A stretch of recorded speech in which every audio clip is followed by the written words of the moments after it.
Good afternoon, everyone. We would like to inform you that this meeting will be recorded. We would also love it if you could please turn your cameras on if you are comfortable. Welcome to the first annual Canadian Students Forum Against Nuclear Weapons. My name is Kyla Canzanese, and I am a fourth-year Global Studies student in the Peace and Conflict concentration and an intern with Science for Peace. We recommend that you experience this webinar in its gallery view. At the top right of your screen, you can choose the setting in which you will participate. Our keynote speakers will be spotlighted when needed. We have an exciting program for you today. We have some insightful videos to show you and incredible speakers, beginning with the Green Party's Elizabeth May, with a message from Hiroshima survivor Setsuko Thurlow as well. We welcome keynote speaker Ray Acheson, who is an activist with the International Campaign to Abolish Nuclear Weapons, commonly known as ICAN, and involved with the creation of the Treaty on the Prohibition of Nuclear Weapons, commonly known as the TPNW. Symbolically, today is the one-year anniversary of the TPNW being entered into force. In the last hour, our fellow moderators will encourage everyone to participate in an interactive Jamboard session. The goal for this forum is that you will leave us today with more knowledge, but most importantly, feel emboldened to push for a better future, one without nuclear weapons. Hopefully, you too may yell in the streets, "We've had enough." Hi, everyone. My name is Emily Hannon. I'm a fourth-year Global Studies student in the Peace and Conflict concentration, and I'm a volunteer with Science for Peace. There are 4 moderators for today's meeting. Kyla and myself will be moderating the first half before handing things over to Yusuf and Samantha. Before we begin, we would like to acknowledge that those of us in Waterloo, and more specifically at Wilfrid Laurier University, are located on the Haldimand Tract of 1784, as well as on the traditional territories of the neutral Anishinaabe, Wendat, and Haudenosaunee peoples. Those joining us from Toronto, and both of our sponsors, are located on the traditional territory of the Huron-Wendat and Petun First Nations, the Seneca, and the Mississaugas of the Credit River. Wherever we are on Turtle Island, and wherever you may be joining us from today, let us be allies to Indigenous peoples and Indigenous rights, as the ongoing colonial violence against them continues, despite it being talked about in the past tense. Today's webinar is sponsored by Science for Peace and the Canadian Voices of Women for Peace, who both have a quick message for us now. Hello, everyone, and welcome from Science for Peace. My name is Richard Sandbrook, and I'm president of that organization. It's been a real pleasure to co-sponsor this event with our closest ally, which is the Canadian Voice of Women for Peace, and we've had a seamless partnership. I think you'll agree at the end of today's webinar that the students have done a fantastic job in bringing together a very engaging program on an extremely important topic. The 4 moderators are indeed an inspiration for me because they put in a great deal of work at the same time as they are full-time students. So Kyla, Millie, Yusuf, and Samantha, thank you so much for your contribution. I might add that a very important part was played by Julie Clark, a PhD student at Balsillie School, who not only contributed creative ideas to this webinar, but also organized the student meetings and helped bring about a consensus. Finally, I'd like to acknowledge the key role of Dr. Tom DeLigianis, who teaches at Wilfrid Laurier University. Tom initiated this process last spring, and although he's had a very heavy teaching load, he's been with this project every step of the way, providing a great deal of energy, a lot of ideas, and really we wouldn't have had a program today without Tom's initiative. So Tom, thank you very much. In general, I'd like to say that we have been, in my view, a fantastic team, and I look forward to a future continuing relationship among Science for Peace, Canadian Voice of Women for Peace, and Students Against Nuclear Weapons. So with those few words, I pass over to Vanessa at Voice of Women. Thank you, Richard, and hi, everyone, and thank you all for being here. I'm thrilled to be here today, and I'd really like to thank the team at Science for Peace for all their work in organizing this momentous gathering. So my name is Vanessa Lantane, and I am the National Coordinator of the Canadian Voice of Women for Peace, and VOW is so excited to sponsor this student forum as our founding cause was the abolition of nuclear weapons and testing. But unfortunately, after 62 years, we are still pushing for our government and the world to take a stronger role in disarmament and the elimination of nuclear weapons. What changed last year is that the Treaty on the Prohibition of Nuclear Weapons became international law, and this is a new tool that we can leverage and push our government to act on. So last year, Nanos Research released a poll that 74% of respondents expressed support for joining the TPNW. That's 74%. So now we must strategize and find a way to have our government join the nuclear ban treaty, enact laws that support non-proliferation and disarmament, and to get our allies on the no nukes train. So this is such an important forum because the elimination of nuclear weapons is essential to humanity for two reasons. One is very obvious. We cannot withstand even a limited nuclear war. An accidental detonation would still spell disaster, and the continued existence and creation of nuclear warheads means that we will have to live with highly toxic and radioactive material into our foreseeable future. The second reason is that every minute the 9 nuclear armed states are spending $138,000 per minute on nukes. And this is one of the greatest thefts from citizens around the world. We are in a pandemic with global healthcare systems being overrun for almost 2 years now. Climate change is causing increasing destruction every year at an extreme cost to human and wildlife, communities, and infrastructure. And you and I can also name at least 5 other problems that we would much rather the world spend money on than weapons that we cannot and must not use ever. So this is why we are here today. We've had enough. We are tired of Canada walking in the shadow of the United States and NATO on nuclear weapons policy. We want our government to join the TPNW, and I'm so happy for everyone who is here today to be a part of it. Thank you so much, and I look forward to the forum. Thank you very much again to Richard and Vanessa. Nuclear weapons have only been used in August of 1945 on Hiroshima and Nagasaki, Japan, impacting nearly 200,000 people combined. We were on the brink of nuclear war during the 1962 Cuban Missile Crisis that today is taking the form of tensions between the North Atlantic Treaty Organization, known as NATO, and Russia over Ukraine's potential membership in NATO. As well, there's the possibility of Russia moving nuclear missiles to its borders with Europe. The manufacturing of nuclear materials often negatively impacts indigenous communities, and further, the weapons must be tested prior to their official weaponry status. Those who survived the attacks on Hiroshima and Nagasaki suffered from serious physical injuries, with many succumbing to them shortly after. The psychological effects severely impacted survivors and the generations to come after them. Setsuko Thurlow was a 13-year-old girl who survived the nuclear weapons attack on Hiroshima, and we will now show an interview of her experiences.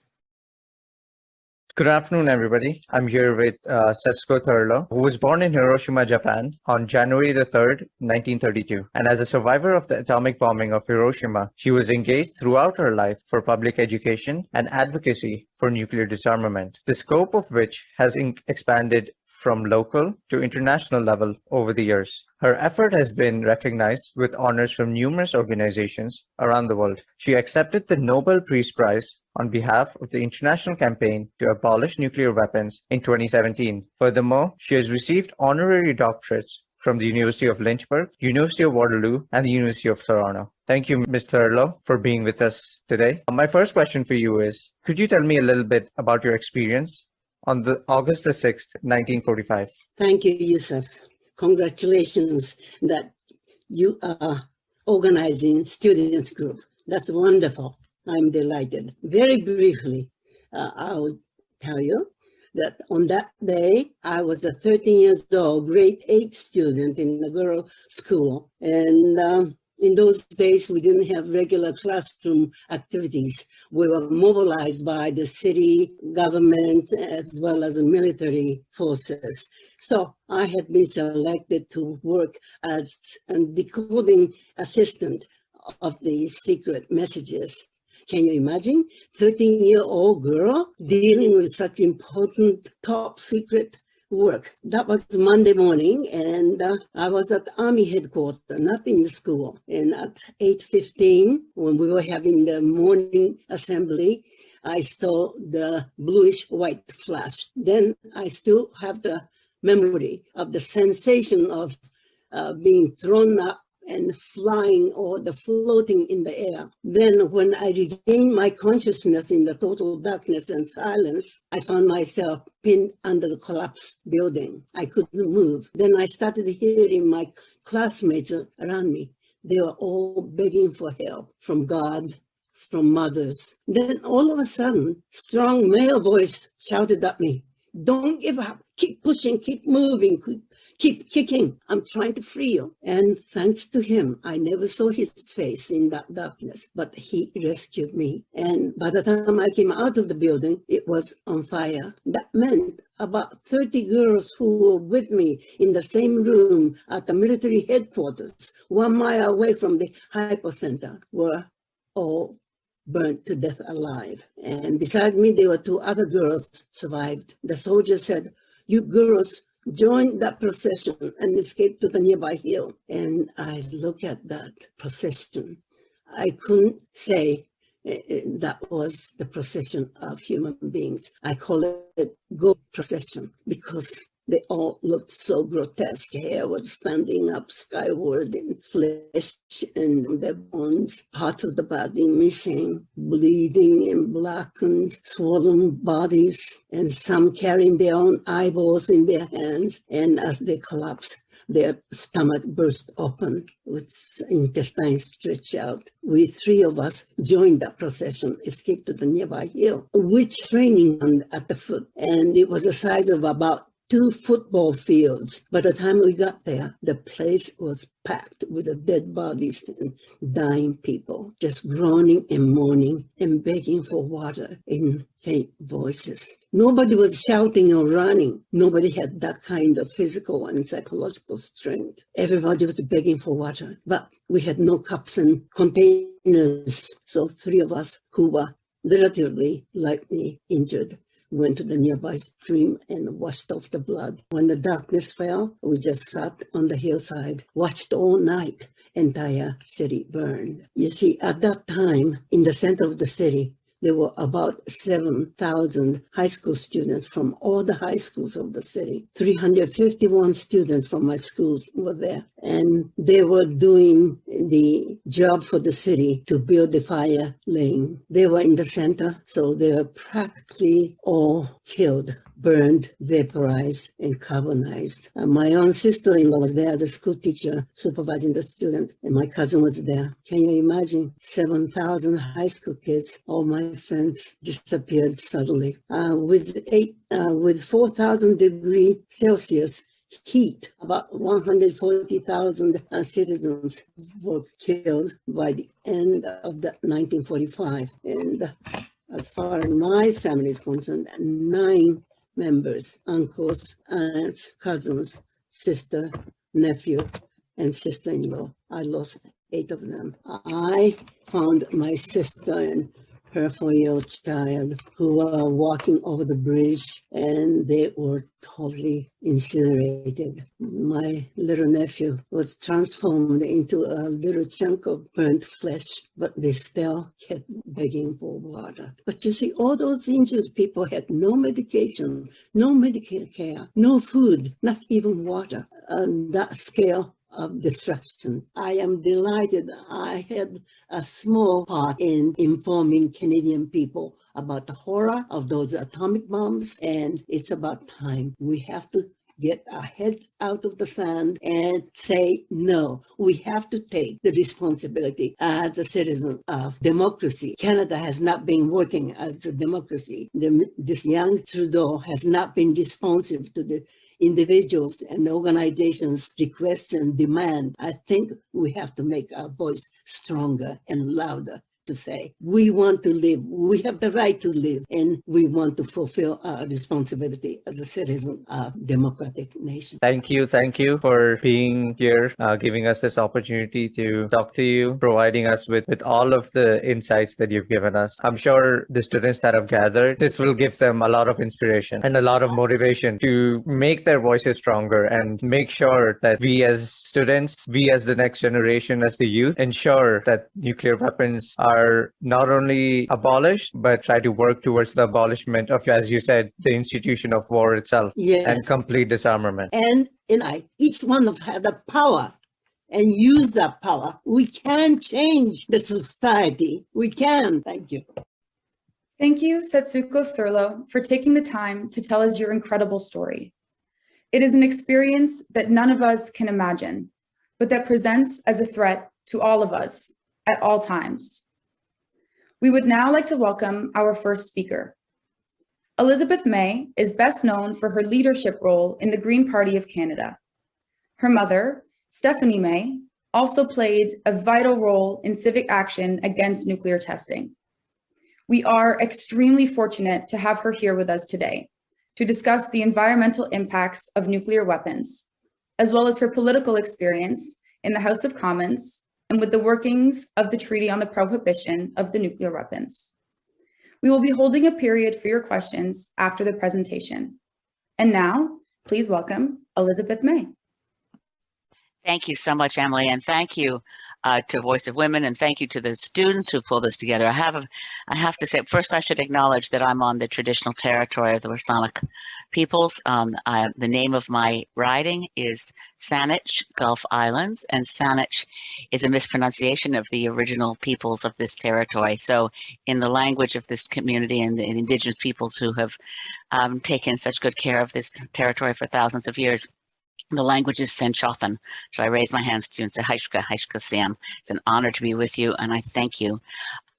As someone who is, I suppose it's fair to say, lifelong anti-nuclear activist because of my mother's work, I've been worried for some time that the younger generation hasn't been aware of the ongoing threat of nuclear weapons. It might seem like something that's historic only, but it's present and it's current, and we need to pay a lot of attention. You probably will know that I work most of the last 30 years. I've worked on the issue of the climate crisis. Before the Green Party, I was executive director of Sierra Club of Canada. I've worked on virtually every environmental issue there is. But the link between nuclear and climate is they're both existential threats. And I think it's summed up well by the opening statement of the scientific consensus that came out of the June 1988 conference on our changing atmosphere. It was held in Toronto, and 400 scientists from all around the world. This is when Canada actually used to be a leader in these things, like climate action, instead of a laggard. The consensus statement was this, quote, "Humanity is conducting an unintended, uncontrolled, globally pervasive experiment whose ultimate consequences could be second only to global nuclear war." So, close quote. So that's the context. We're dealing with humanity has created. There were originally 3 threats that would wipe out life on Earth. We've dealt with one. We've dealt with it effectively, and that was the threat to the ozone layer. We managed to negotiate a treaty in 1887, excuse me, I missed the decade, 1987 in Montreal. Montreal Protocol to protect the ozone layer actually worked. And we abided by it. Every country on Earth abided by it. And the ozone layer is now repairing itself. So humanity, being a really clever species, we created 3 things with the power to wipe us out altogether. Climate change and nuclear weapons remain. Now, I was asked to speak a bit about my mother, which is an amazing thing for me, because until Thomas Homer Dixon's new book, Commanding Hope, nobody would have known it unless you were a close family friend. You wouldn't have known anything about my mother, because as Tad Homer Dixon said to me when he was working on the book, he said, you know, Elizabeth, if your mother had been a man, she would have been famous. because she was really a key in the movement in the United States, where I was born, to end nuclear weapons testing. And this was also, again, this was more of a global environmental issue. What motivated my mom, she at that point was a new mom, I was about 2, to start organizing to stop atmospheric testing of nuclear weapons. I mean, you've heard Setsuko's story. I mean, the day of August 6th in Hiroshima and August 9th in Nagasaki are horrific, and we must never allow nuclear weapons to ever be used again. But the world's superpowers launched into something called mutually assured destruction, which was supposed to preserve the peace. That we knew that the United States, this is the Cold War, right? US versus USSR, mutually assured destruction. And the testing of nuclear weapons in the atmosphere was a way to show we're building bigger bombs all the time. You guys will, globally, anyone who's worried about nuclear weapons or thinks that we might be soft on commies, that was the kind of language used then, just look at the nuclear weapons we're exploding in the atmosphere. And somehow my mom came across an article in the conventional media. She wasn't seeking this issue out. She read somewhere that the widespread global distribution of toxic radionuclides, particularly strontium-90, would cause an increase in childhood leukemia and kill thousands, hundreds of thousands of children all around the world, but unnamed, anonymous, and therefore expendable because we were in the Cold War. And because my mom, figured there's got to be something, right? There's got to be something you can do. So she called scientists at the nearby university and doctors and asked if there was a vaccine or something you could do to protect your own children from this toxic radioactive global threat. She actually found one scientist who said, what I'm doing for my own children is because the reason that strontium-90 would cause an increase in childhood leukemia was that the body would receive strontium-90 and read it as calcium and store it to bones and teeth where the body stores calcium. And so one of the scientists my mother called before she became an activist and was still acting like there was a version of Dr. Spock baby and child care on how to protect your child from nuclear war. She found a scientist who said, you know what I'm doing is crushing up calcium tablets and mixing it with ice cream and getting my children to eat it. And I'm not serving fresh milk at home because the fresh milk, the cows have eaten the grass that stored the strontium-90 and it's concentrated in their milk. And I think the concentration of strontium-90 will have gone down by buying powdered milk for children. So my brother and I were, well, my brother wasn't born at that point, but through our whole childhood, we were growing up on very watery milk and very chalky ice cream. But it was my mother's attempt to think, okay, can I fill their bones with enough calcium that the strontium-90 won't have a place to lodge? But that wasn't good enough. So then she started a petition to end nuclear weapons testing. In those days, of course, there were no computers. There were no such things as self-publishing. She and my dad took out a bank loan, wrote up a petition, and started a group called the Connecticut Committee for a Sane Nuclear Policy. My mom was the president. My dad was the secretary treasurer. I think they had one other friend on the board. And then my mom set out, they went to a printer, printed up the petitions, and then went to work to try to get every church and synagogue and temple in the radius of where we were living to take the petitions. So she phoned her way through the yellow pages. At one point, she realized I need to connect with other people. Again, there's no such thing as emailing someone or connecting. One of the most prominent voices in the United States at that time against nuclear weapons testing and against nuclear weapons was the editor of the Saturday Review of Literature, as it was then called, and Norman Cousins. So my mother called up Norman Cousins' office and in New York and drove there from where we were living in Connecticut. She was amazed she could get an appointment, but she said, I'm the president of the Connecticut Committee for a Sane Nuclear Policy, and I want to talk to you.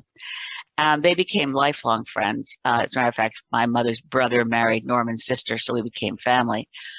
But Norman then told my mother there's a new organization forming that was a national committee for a sane nuclear policy. Same name, but they hadn't run into each other before. And my mother's main pitch to Norman had been, this has to be illegal. It has to be illegal to have governments go out and engage in a policy of atmospheric nuclear weapons testing that will kill hundreds of thousands of children. I mean, killing one child is illegal if you know who it is. Killing hundreds of thousands can't be legal. So Norman said, that's really interesting, Stephanie. There's a group of people looking at doing an international lawsuit that this is illegal. Your timing is good. I'll put them in touch with you. So she eventually got a letter from the lawyer who was representing the other plaintiffs, asking my mother if she would become involved. It was one of our favorite family stories for many years because she wrote back and said, look, I'm a respected member of this community. She used to sign every letter to the editor, by the way, which is so dated, you're not going to believe it. She signed the letter as a housewife, a mother, and a Christian. But anyway, she actually, over this issue, she pulled us out of church because our own minister wouldn't take the petition. So that was another whole story. We used to get death threats. We used to routinely. She'd take the phone off the hook at 10 o'clock at night so that whoever was threatening us in the middle of the night would get a busy signal. Because we'd get people saying your house is surrounded, come out with your hands up. We got a lot of hate mail because one of her strategies was to write to every newspaper around the United States and explain nuclear weapons testing, and why we had to act. Anyway, the lawyer for the plaintiffs got back to her and said, well, Mrs. Mann, I'm happy to tell you that all the other plaintiffs are Nobel Prize winners. And by the way, none of them have asked about you. So they were all men. And my mother was the token example of humanity, and I was the token baby. So that was my first press conference announcing the international lawsuit against nuclear weapons testing undertaken by 17 Nobel laureates and this housewife. So my life was, I mean, in a lot of ways, I've always felt that over my crib as a baby, there was a mushroom cloud. We were always aware of the threat of nuclear war. We were aware for sure of the threat of strontium-90 and atmospheric nuclear weapons testing.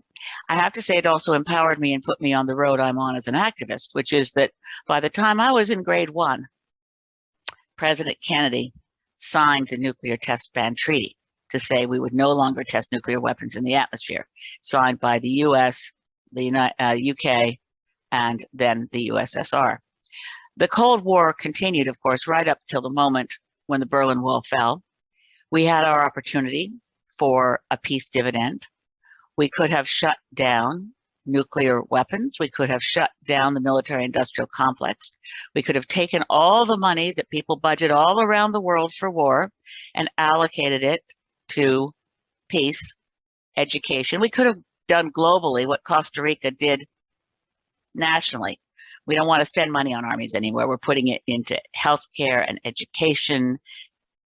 Well, through this fast forwarding, because I don't want to take too long, where we are now, I was also really honored, by the way, to get to know Mikhail Gorbachev on the Earth Charter Commission. He co-chaired it, and he told us this anecdote. Can you imagine sitting across a table from Mikhail Gorbachev? Well, he tells anecdotes, translated with this very good translator sat right with him, about the moment when he and Ronald Reagan made the breakthrough to say we want to get rid of nuclear weapons. We want to get on that path. And he said, I told my people, I just want to call him. They said, oh, you can't do that, Mr. Gorbachev. You can't just pick up the phone. You know, let's see what happens. So he called Ronald Reagan. He said, I said to him, you know, Mr. President, do you want to end nuclear weapons? Because I do. And I think our negotiators are just sitting around drinking vodka and talking to each other forever. And they don't actually want to. But do you want to end nuclear weapons? And Ronald Reagan said, yes, I do. Well, then let's get on with it. Now, unfortunately, those one man who was Ronald Reagan, I mean, not worth really, I mean, characterizing what he stood for globally on many other things, but in this instance, gave the right answer. And Mikhail Gorbachev, who is one of the more magnificent, brave, and compassionate human beings, said, no, we're going to do this. Almost completely undone by the virtual opposite. Craven, brutal, selfish fascists in Donald Trump and Putin have tried to unwind this. and move it back and say we need to go back into investing. We need to go back into more nukes. We need to build more of them. Now, in this kind of a context, you want Canada to be where we used to be, the kind of country where our former Prime Minister, Lester B. Pearson, won the Nobel Peace Prize before he became Prime Minister for resolving the Suez Crisis and inventing UN peacekeepers. We are a country, for those of you, I mean, the stories I'm telling you are way before you were born. Some of them are from before I was born. I mean, Hiroshima happened, and because Norman Cousins was so involved in the peace movement, he paid for and raised the money to bring a number of young women who were referred to as the Hiroshima Maidens. They needed massive plastic surgery to be able to function in society. And one of them became one of my childhood aunties, Shigeko Montemori. And Shigeko taught me how to use chopsticks, and because her hands were so malformed, I've never held them right at all, but it was a remarkable, these things happened in my lifetime, even though they happened from before I was born. I felt, I could feel the shadow of Hiroshima and Nagasaki over my whole youth. And I knew there was a promise of peace, that things can happen. We can change history. And when that moment, when Gorbachev and Reagan set a course for we're going to eliminate nuclear weapons, people more or less forgot about it. It's, you know, the Cold War was over, and here was a fatal mistake for the survival of humanity. Not we can survive, but this was a really dumb, horrible thing. That when the USSR collapsed, the capitalist West celebrated, but did not do the equivalent of the end of World War II and a Marshall Plan for Russia. So the people of Russia went from being in the USSR, life wasn't good, but it was way better than when the capitalist cronies and buddies of Putin started raiding their resources and running an underground economy and robbing the people of Russia blind. And the life expectancy of the average Russian has gone down since the triumph of capitalism. Well, I mean, really, what was of course, that capitalism didn't triumph. The USSR collapsed, and capitalism can collapse in exactly the same way. And the last people who notice are going to be the masters of the universe. But in any case, here we are where Canada should be playing a leading role in seeking peace. We did it on the Ottawa process to get rid of landmines. We weren't a country that produced landmines. We weren't using landmines, but that wonderful civil society movement won the Nobel Peace Prize for the landmines work and the landmines treaty, and it was called the Ottawa process. We led that. Now in Parliament, and I say now, going back to the Parliament where the UN was first negotiating the convention and a treaty to end nuclear war, to prohibit nuclear weapons, Canada played an observer role, but never showed up to negotiate. And through this whole period, I'd ask questions in Parliament, say, why are we not there? Why are we not at the table? And then the next set of questions, now that there is a treaty, why are we not signing? Why are we not ratifying? Why are we not at the table? And the answer through this whole period, it was the Liberals in power under Justin Trudeau. The standard answer was, and is to this day, look, we don't have nuclear weapons. We don't really play a role here because we're working on other aspects of the issue, and we continue to work on the nuclear fissile materials treaties. Okay, fine, good, but why not? Why are we saying we don't play a role here? We played a role, as I would say often in the House of Commons. We led the process to eliminate landmines globally. We have saved tens of thousands of lives, if not more, through the elimination of landmines. But we never made landmines. We didn't distribute landmines. We played a leading role in getting rid of them. We have to sign the treaty for the elimination of nuclear weapons. We need to play a leading role. And we need to say within NATO, if we're in NATO and it's about security, we'll only stay in NATO if NATO also resolves to get rid of all nuclear weapons. Because as long as they exist in missile silos all around the world, there's the risk of accident. Like I say, we're a really clever species. Not so much. Accidents happen. Intent happens. The craziness of a world leader who gets his hands on nuclear weapons, etc. All of these things represent a threat. And by the way, so too do new nuclear facilities for energy production increase the risk of nuclear proliferation. There's no question about it. The so-called SMR, The M may have to stand for magical, because there's nothing about these reactors that suggests they'll work commercially and that they won't be more threatening to global security. In any case, small modular reactors is what the SMR is supposed to stand for. But in any case, right now our country is looking at expanding nuclear capacity and wasting public money in doing it, claiming it's going to help us with climate, which it won't. And at the same time, we're walking away from our moral obligation to make sure that nuclear weapons no longer pose a threat. Now, you asked me to speak on the environmental consequences. I left that for the end. It's obvious. Nuclear winter, nuclear war, nuclear destruction destroys everything. And as one of you said earlier, even a small nuclear exchange, well, there really isn't anything small about a nuclear exchange. And the contamination of the islands where the nukes were tested when I was a baby are still contaminated.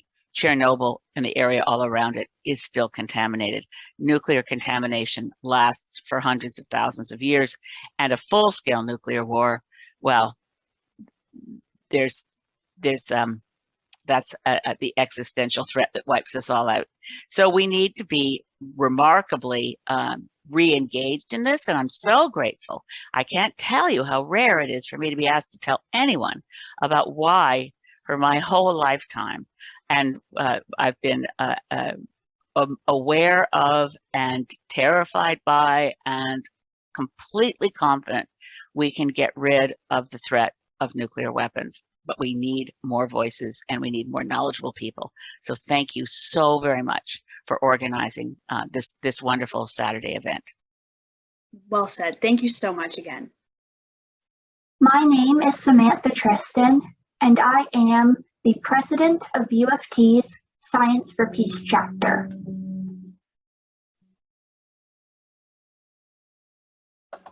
And I'm Yusuf Munshi, an intern for Science for Peace. We are delighted that you've joined us, and we will be guiding you through the second half of the event. Hopefully, the Voices Rising video you just watched was informative, engaging, and inspiring. We are very fortunate to have Ray Acheson join us today. Ray is an activist, organizer, and writer who, through all three avenues, works to create a safer and more equitable world. They are a visiting researcher at Princeton University's program on science and global security, and they also head the disarmament program of the Women's International League for Peace and Freedom. In 2021, Ray published a book titled Banning the Bomb, Smashing the Patriarchy. Very clearly then, Ray is not only a dedicated and accomplished activist, but they have an impressive commitment specifically to anti-militarism and anti-nuclear proliferation. So we are extremely fortunate to have them join us today. And after the presentation, we will open the floor to questions. Thank you so much and welcome, Ray. Thanks so much for inviting me to participate in this, and it's wonderful to follow Elizabeth May after hearing her connection to the anti-nuclear history, which is so rich and diverse across many different countries. I was asked to speak a little bit about the Treaty on the Prohibition of Nuclear Weapons and its significance, and why Canada needs to join and how we can get it to join. So that's what I'm going to focus on in my remarks, but happy to answer questions about anything related to the treaty or nuclear disarmament during the Q&A period. So for those who aren't necessarily very familiar with the Treaty on the Prohibition of Nuclear Weapons, or the TPNW, I try not to use acronyms, but it saves time, so I will. It was negotiated and adopted in 2017, after about a decade of organizing and preparations globally.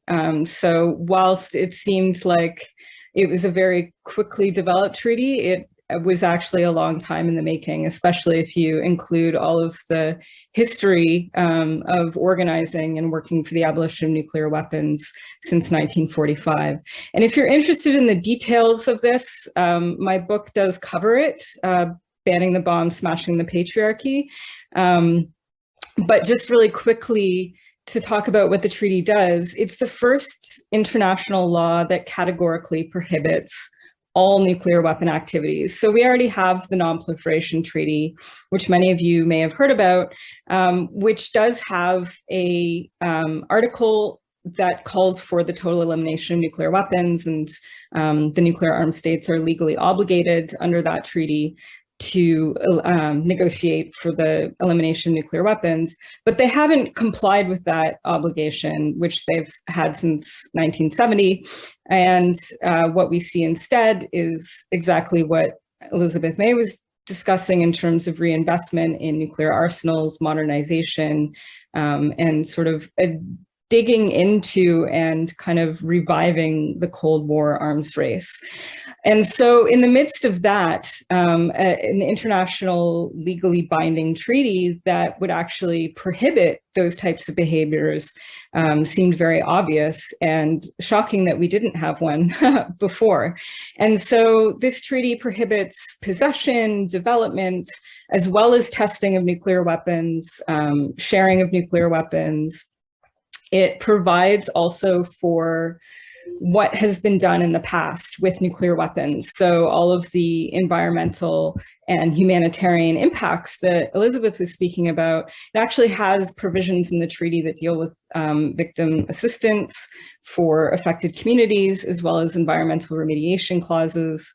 The treaty is also really groundbreaking in terms of recognizing how harm has been created by nuclear weapons and who in particular has been affected. So it recognizes the disproportionate impact on indigenous communities around the world. It recognizes impact on hibakusha. It recognizes the gendered impacts of nuclear weapons as well, that women and girls' bodies are differentially affected by ionizing radiation. So it's really path-breaking in a lot of different ways beyond just the prohibition and the articles in the treaty itself. So that's part of why it's significant, because it creates a model for disarmament. It carries on the work of humanitarian disarmament from the landmines treaty that Elizabeth was talking about, as well as the cluster munitions treaty and other initiatives to prohibit and eliminate weapons that are indiscriminate and destructive to humans and the environment. But it's also significant because of the ways in which it's set out to disrupt the dominant narrative about nuclear weapons and about nuclear deterrence as well.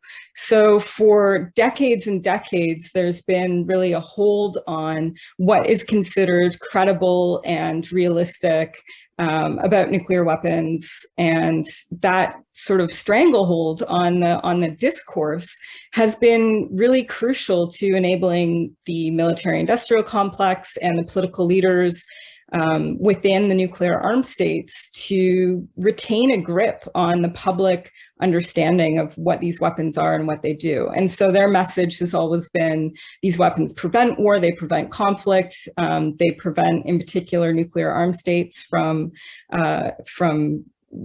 engaging in conflict with each other. Of course, what we're seeing right now every day in the news speaks to the opposite of this, and what we've seen throughout history also doesn't hold up to this claim. And so instead of accepting this narrative or trying to enter in a debate about abstract concepts like deterrence, which are very hard to prove or disprove, we instead wanted to look at the humanitarian and environmental impacts of nuclear weapons.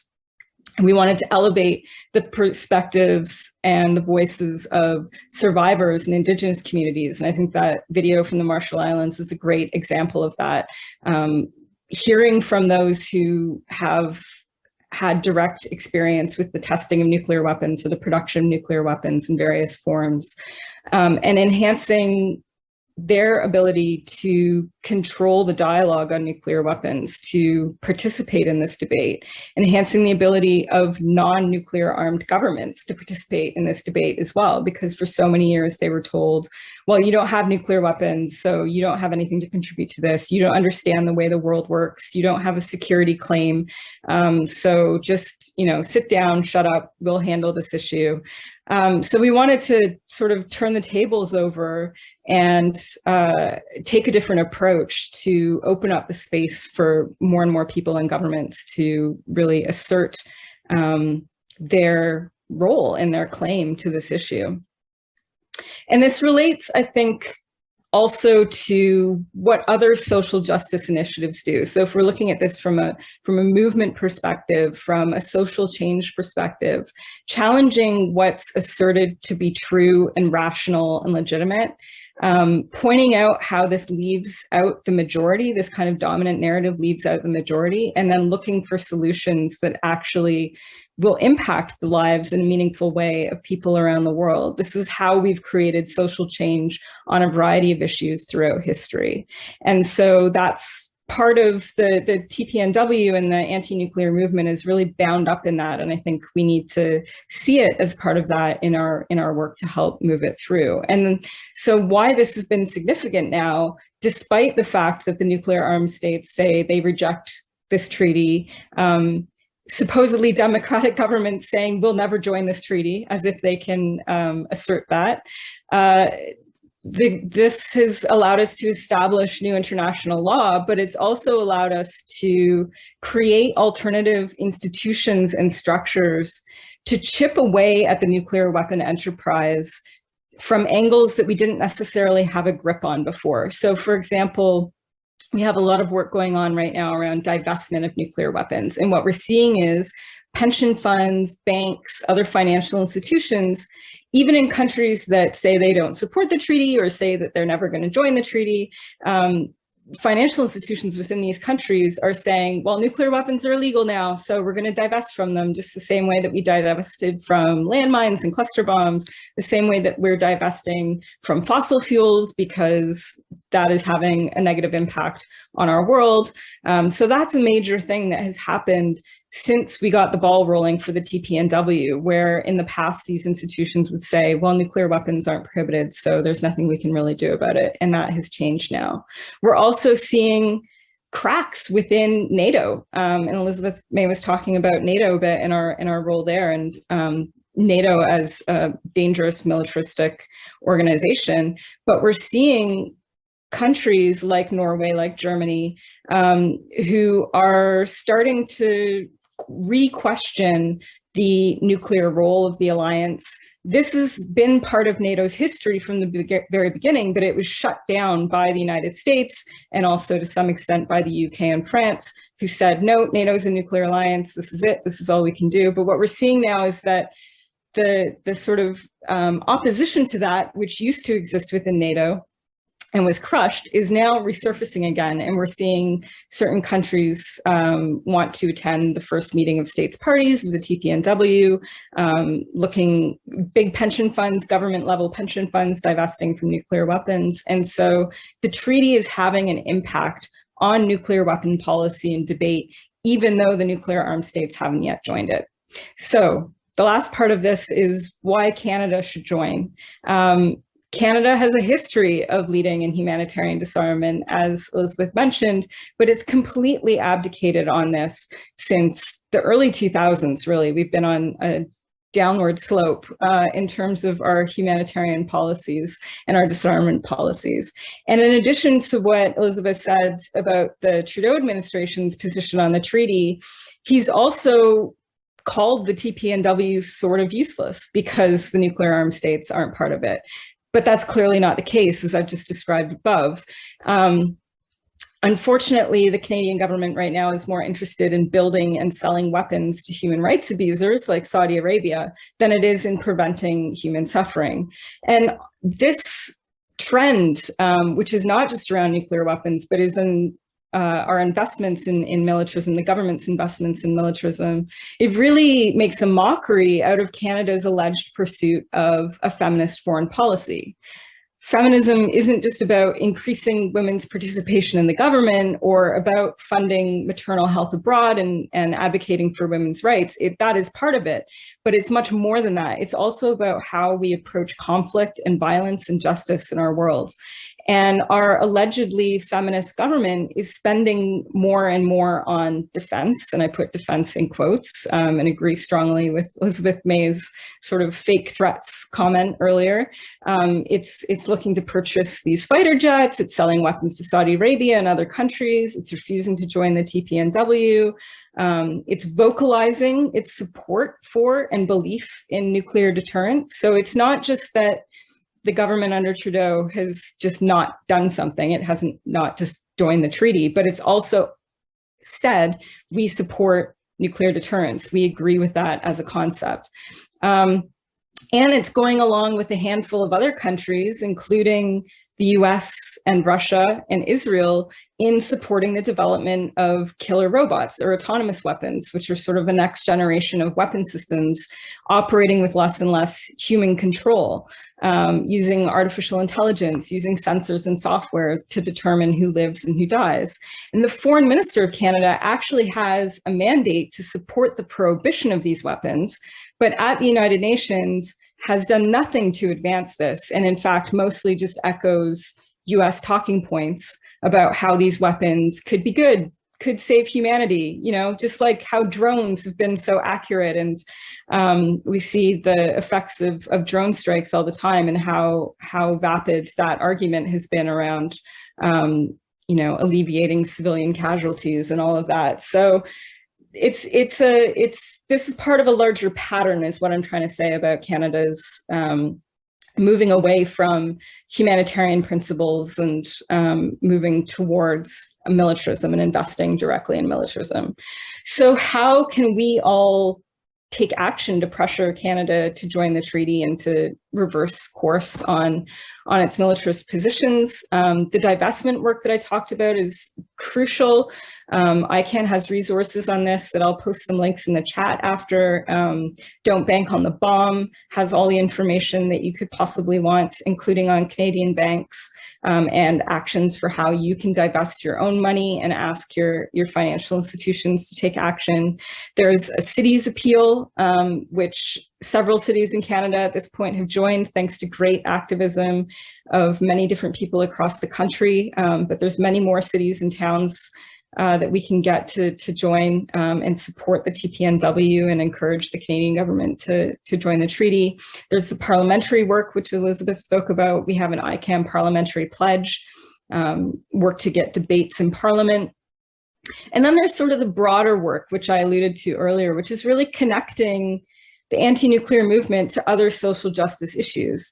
To work against nuclear weapons, you don't need to drop everything else that you're doing. If you're really passionate about climate change, if you're passionate about police and prison abolition, if you're passionate about anti-war activism, you can connect up the anti-nuclear work to any of that. It's about solidarity between movements. It's about looking at the different ways that our effects of these systems of violence, of state violence, are connected to each other. If you're interested in Indigenous rights, working on Indigenous rights, there's looking at uranium mining and the impacts that's had on Canadian Indigenous communities, solidarity with testing on other Indigenous lands around the world. In climate change, preventing pipelines and other fossil fuel activities, stopping the tar sands, connecting that up with the impacts that nuclear production or the use of nuclear weapons would have on climate. Looking at, in terms of police, you know, looking at racialized violence and oppression and building communities of care instead of investing in militarized violence. So a lot of the divestment work comes into play here as well. So it goes on and on and on, and we can discuss more examples for those who are interested. But basically, it's about making sure that you're looking at how nuclear weapons fit into the bigger picture, because it can be quite abstract to so many people. You know, it's not something that really affects our lives in an obvious way. And so making the connections obvious for people is really important, I think, to get more interest in this issue and thinking about what nuclear weapons mean for Canada's role in the world, for having an independent and feminist foreign policy, for working against militarism and against violence, and for justice in the world. And there's lots of different activities that folks in other NATO countries and in Australia, which I think are really good examples to look to because they're in a similar position in terms of being US allies and having to sort of work within a space where that is often held above everything else. And so I think that there's lots of great direct action that has gone on in those countries that we can look to and learn from. And using our humor and our hope, always making sure that we have hope that things can change, because obviously things are extremely bleak in the world and it seems getting bleaker every day, but holding on to this sense of community and joy in the face of all of the threats that we face, these big, massive existential threats. I think that is really super important in all of our work. Thank you again, everybody, for participating in not just the Danvers session, but afterwards as well in front of the entire group. Now, as we start to wrap up today's event, we would firstly like to once again thank our wonderful speakers, Elizabeth May, Ray Acheson, and Setsuko Thurlow, for their talks and the insights and motivation that they have provided us in our journey in nuclear disarmament that has only just begun with this event. Furthermore, we would like to thank our sponsors, Science for Peace and the Canadian Voices of Women for Peace, for supporting us and bringing to life this event. Without their continued belief in students, as well as the fight against nuclear weapons, this would not have been possible. We will provide you all with the link to the ICANN website that has some engaging ways that us as students and as individuals can take small steps to get more actively involved in anti-nuclear proliferation activism. These steps, while certainly small, can nonetheless have a huge impact. For instance, if your city has yet to sign the ICANN Cities Appeal, you can reach out to your city councilor and encourage them to pursue it. A number of large and well-known cities have already signed the pledge. Among these are Montreal, Toronto, Vancouver, Washington, D.C., Geneva, Berlin, Paris, Sydney, and many more. You can also reach out to your member of parliament and encourage them to join the ICANN Parliamentary Pledge, along with parliamentarians from all around the world who are urging their governments to take action and ratify the TPNW. If you also would like to get involved individually, ICANN has opportunities for that as well. This conference was created for Canadian students to advance the dialogue on abolishing nuclear weapons. Young people's voices are important, and we must start taking action now to ensure a safe future for humanity and for the environment. We hope that this conference has inspired you to take your anti-nuclear activism to the next level. As we have seen with Ray Acheson, activism is an extremely important tool that civil society must utilize to have our voices heard. The pathway to abolishing nuclear weapons starts with you, and any action you may take, big or small, will make an impact. We have created a comprehensive list of resources that includes information on everything discussed today, which is available in the chat now. From articles to podcasts and everything in between, these materials will equip anyone with the knowledge to go forward and campaign for a nuclear weapons-free world. Remember the words of Malala Yousafzai: "When the whole world is silent, even one voice becomes powerful."